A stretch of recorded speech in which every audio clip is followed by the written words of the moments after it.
Hello, Kingdom Builders. This recording is in response to a few questions from one of our group members. She had a lot of questions, actually, and they all center around trust. Because we all say we trust God, but do we really trust God, or are we trusting our money, the outcome, the relationship? And I think the true test of faith is whether we can remain at peace when there's uncertainty. And she asked a lot of questions. And the only reason why I'm responding in this format was because I thought that other people might have similar questions. And I think that there is value in community. That's one of the purposes of this community, is to share. And so I'm going to attempt to answer her questions. And if anyone has any comments, please feel free to leave some comments. So her questions really center around how does she remain whole even though she doesn't know what's going to happen next. And the first thing that I'll say is God never asks us to pretend that life is not happening. If they took your money, if you lost your job, you lost a loved one, that stuff is real. And just because we have faith or we trust God doesn't mean we don't acknowledge reality. So knowing that, it's still okay to have a soft heart. Her first question was, let's go back to it. Her first question was, how do you allow yourself to hope for something different when your experiences have consistently shown you the opposite? So let's talk about this issue of the heart, because I think we all think that when it comes to surrendering or having hope or having a soft heart, it doesn't mean we become naive. Okay, faith does not mean ignoring the evidence. And if somebody has presented to you evidence of who they are, what they believe in, you don't have to ignore it. Faith means acknowledging that evidence while also remaining to the possibility that God can do something that even the evidence cannot predict. And Jesus said, with God, all things are possible. And that's a theme that we also see in scriptures, that with man, this is impossible, but with God, all things are possible. And that doesn't mean that we deny or we're delusional about the circumstances. What it means is that the circumstances are not the final authority. Think about Lazarus. Lazarus died. Nobody was saying, oh, he's just well, Jesus said he was sleeping. But the reality was he was dead. But that circumstance was not the final authority. And I think that's where the distinction matters. And so to answer your question, hope is not confidence in the outcome. Hope is confidence in God. Hope is not, oh, I'm confident that this person is going to be who I want them to be. Hope is that God is going to take care of the situation. And whatever happens, I trust God. Because if your hope is attached to that person changing, your emotions are constantly going to go back and forth between optimism and disappointment. But if your hope is attached to something that's consistent, which is God, and it's attached to God working all things together for good, then even if the relationship doesn't survive, your foundation remains intact. And that changes everything. And I'm living witness to this. You know, I've been through a divorce. And at that time, it was one of those things that I trusted that God would work it out. And in that process, I have a beautiful daughter, a wife, and a son from the marriage that resulted in that. And I'm happy, at peace. And so you don't know how these things, they may look ugly, they may look uncertain, but you don't know how they're going to work out. Your next question was, how do you let go of resentment and return to a softer heart? And that one, resentment is something that I think forms because we keep pretending almost. We don't deal with the issue at hand. And so we kind of lock it up, suppress it. And the resentment only comes when there's no forgiveness. And I think people think that in order to forgive, you got to forget. And I don't know if that's even something that's biblical. I think forgiveness just means you release that person.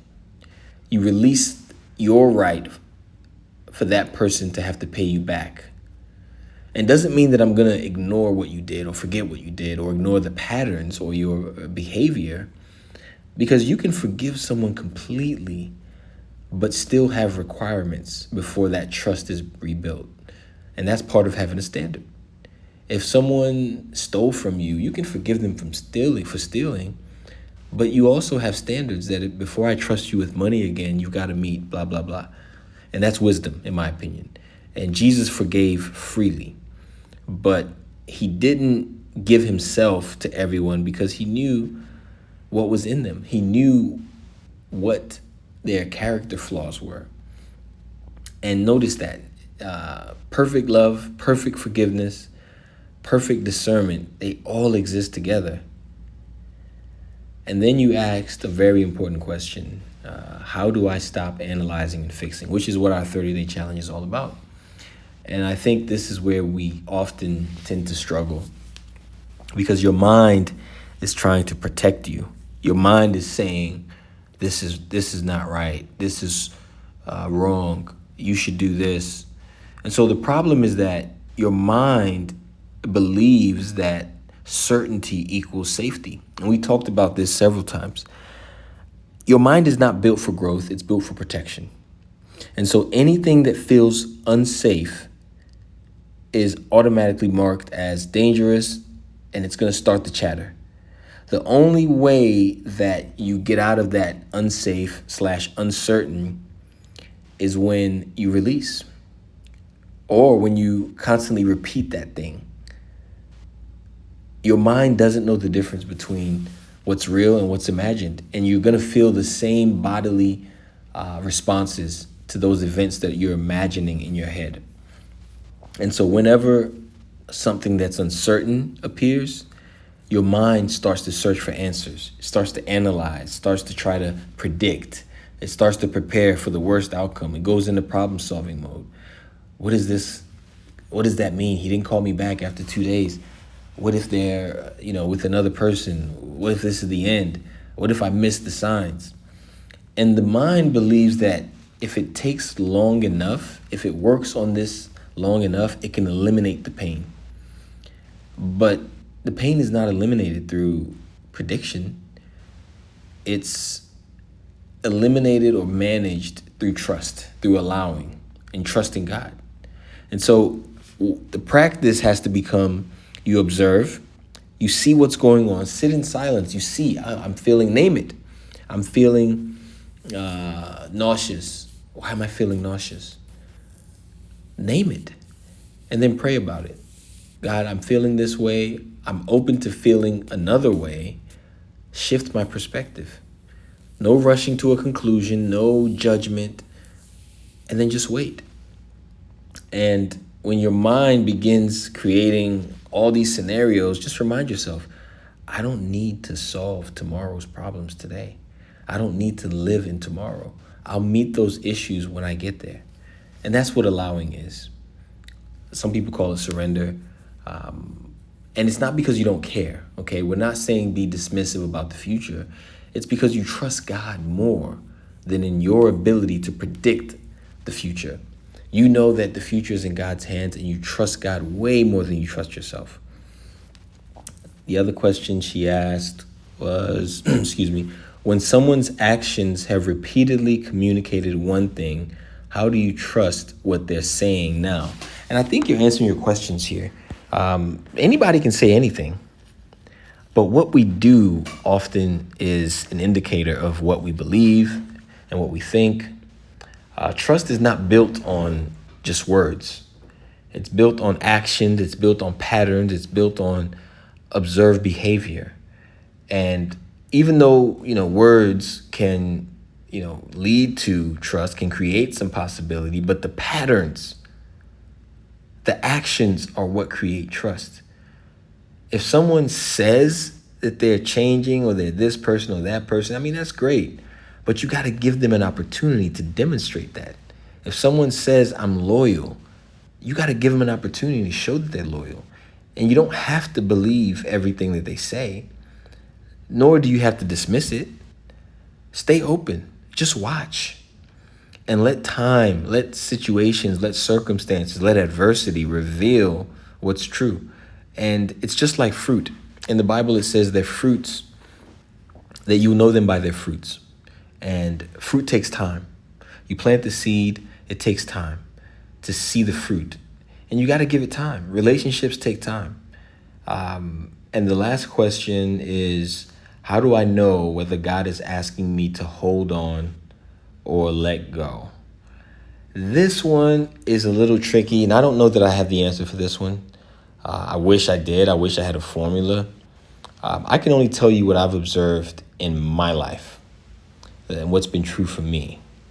And what I've heard is consistently, fear is screaming. It screams. It tries to get your attention. It shouts. It continuously chatters. And the voice of God, from what I've experienced in my life, is usually silent. It whispers. It doesn't demand urgency. It knows all things. It's always right. It's just, and it doesn't have to keep telling. It tells you once, go here.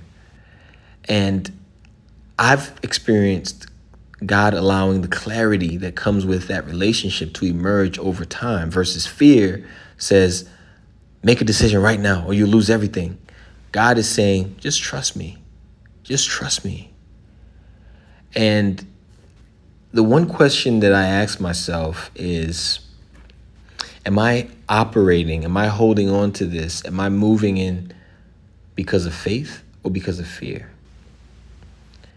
And on the opposite side, I ask, am I letting go because of wisdom or because I'm afraid of being hurt again? And those questions reveal a lot, because sometimes God is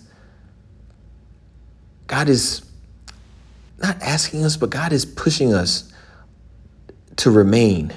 And sometimes God is pushing us to release. And pushing may not be the right word, but sometimes we're directed to remain. And sometimes it's in our best interest to release. But in both scenarios, the invitation is the same. Trust God more than what's going to happen. Trust God more than the outcome. Because the ultimate goal is not about preserving a relationship. The ultimate goal is preserving the relationship with God and preserving our connection to God. And there was something that she said that really stood out to me. And she said, I believe God brought this person into my life for a reason. And I don't know. I believe that may be true. But we got to be careful not to assume the reason is only to be in your life forever. It could be just to show you something and to leave. Some people come into our lives just to show us one lesson, and we try to hold on to them for a season. They may have been there for just one purpose. Some people come into our lives to teach us something about ourselves. Some people come into our lives to heal, to reveal. Some people come into our lives to help us become someone or to show us something is possible. And so we got to understand that the value that people bring to our lives is not determined by the length or the time that they stay. You can meet someone and have a 10-minute conversation and they change your entire life. And you try to hold on to that experience every day, and that's not what they were there for. Look at the disciples. They walked with Jesus for, a few years? And those years changed everything. And so I would encourage you to ask a different question. Instead of, will this relationship last or how long will it last? Try asking, what is God teaching me through this relationship right now? And that question is going to bring you more peace than trying to predict how long it's going to last or if this person's supposed to be here. And right now, you don't need certainty. You just need the courage to stay present, to love without attachment, without clinging, to have hope without demanding an outcome be in line with your expectations. And you got to be able to forgive without being a victim or being blind, and to trust without needing to control. And remember that whatever happens, God's goodness, God's mercy, God's love toward you is not really dependent on this relationship. This relationship might come, it might go, it might last, it might not, but your future is safe in the hands of the one who sees the ending from the beginning, the one who allowed you to even be breathing and listening to this.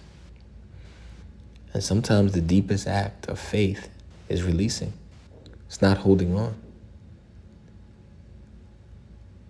So trust God. Don't force any outcome. Don't expect anything other than God to show up in a way that will be beneficial and good for you. And watch how God will go to work.